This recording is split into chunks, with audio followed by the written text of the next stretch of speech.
In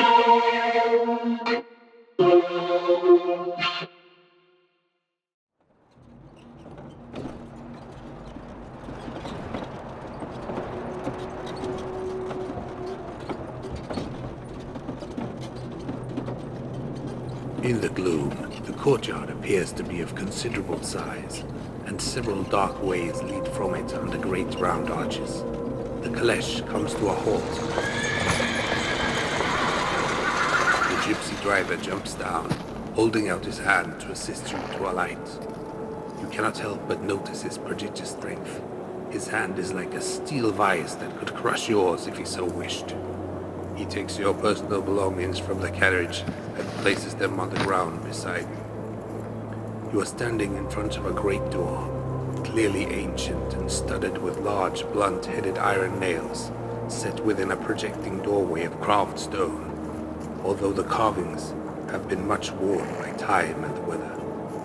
As you stand there, awestruck, the driver jumps back into his seat and with a shake of the reins, sets the horses moving again into one of the deeply shadowed openings.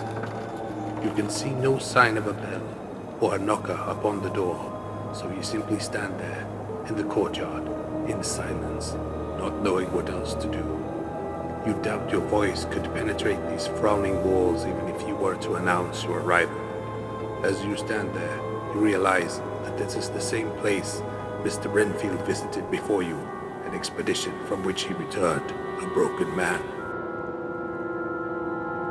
You hear a heavy step approaching from behind the great door and see through the chinks the jaundiced gleam of a bobbing light. There is the sound of rattling chains, the clanking of massive bolts being drawn back, and a key is turned with the loud grating noise of a long disuse, and finally the great door swings back. Within stands a tall old man, clean-shaven, save for an extravagant white mustache, and clad in black from head to foot. He holds in his hand an antique silver lamp, the flame burning within throwing long quivering shadows as it flickers in the draft of the open door. He motions to you with an antique courtly gesture. "Welcome to my house," he says in excellent English, but with a strange intonation. "Enter freely, go safely, and leave something of the happy